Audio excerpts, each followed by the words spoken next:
Gue tuh awalnya cuma pengen nonton film action, bro. Lagi seru-serunya helikopter meledak, musuh jatuh dari gedung.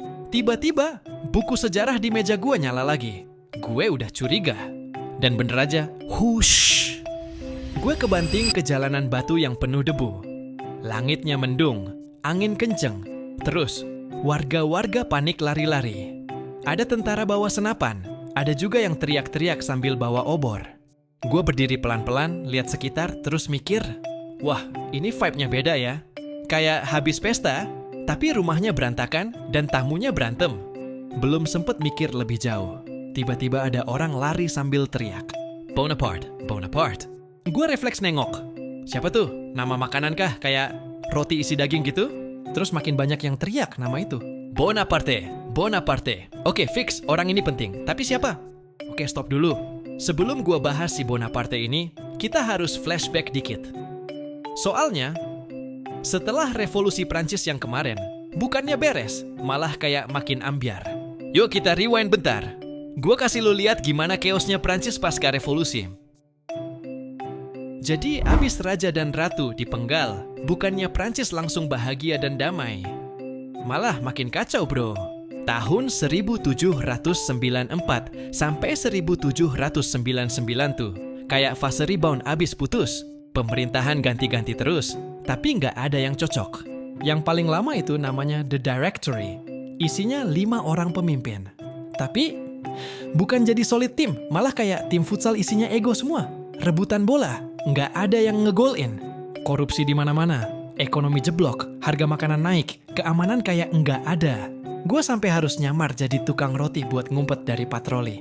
Sambil pura-pura jualan roti, yang gue juga nggak bisa bikin, gue denger obrolan warga. Kita butuh pemimpin yang kuat, yang bisa beresin negara. Gue diem, hati gue deg-degan. Karena biasanya, kalau rakyat udah ngomong gitu, tandanya bakal ada orang besar muncul.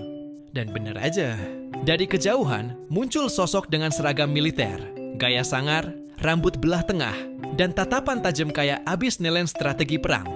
Namanya Napoleon Bonaparte. Tahun 1799, Prancis lagi limbung. Pemerintahan gak jelas, rakyat frustasi, dan tiba-tiba, duar! Pintu gerbang Paris dibuka lebar-lebar buat Napoleon Bonaparte. Dia baru pulang dari kampanye militer di Mesir. Walau gak sepenuhnya sukses, tapi rakyat sambut dia kayak selebgram viral. Beneran. Cewek-cewek teriak, anak-anak lari ngikutin, orang tua ngasih bunga. Kayak parade TikTok live, tapi versi abad 18. Tapi jangan salah, Napoleon gak langsung jadi kaisar.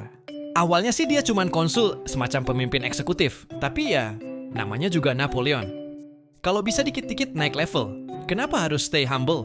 Tanggal 9 November 1799, atau dalam kalender revolusi disebut La Posada 18 Brumaire, dia jalan ke parlemen. Bukan buat pidato, tapi buat ngelakuin kudeta. Gue nyamar jadi sekretaris parlementer. Niat awal cuma mau fotokopi dokumen sejarah. Tiba-tiba, tentara masuk. Anggota parlemen panik. Napoleon berdiri di podium, ngomong singkat.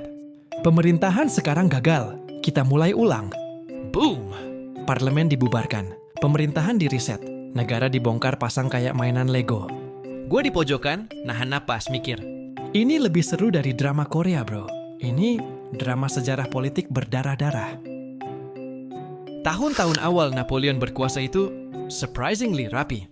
Mulai dari tahun 1800 sampai 1804, dia benar-benar kerja. Bikin reformasi pendidikan, ngatur sistem ekonomi, terus bikin hukum baru yang namanya Code Civil, alias Napoleonic Code. Itu kayak aturan main hidup orang Prancis, dan sampai sekarang masih dipakai di beberapa negara. Gue jalan-jalan nyamar jadi tukang pensil, ya biar aman. Dan tiap nongkrong di warung roti, rakyat ngomong. Setidaknya sekarang ada yang ngatur. Gue ngangguk-ngangguk sambil mikir, iya sih, tapi kok vibe-nya kayak dia nggak mau berhenti ya? Dan bener aja. Tahun 1802, Napoleon disahkan jadi konsul seumur hidup. Seumur hidup, bro. Kayak nonton film yang nggak ada kredit sininya. Dia nggak mau selesai. Popularitasnya makin naik. Wajahnya ada di koin, di patung, di kaos. Belum ada kaos ya. Di bendera lah pokoknya. Dan akhirnya, momen itu datang. Napoleon bakal naik pangkat lagi. Bukan cuma konsul. tapi kaisar.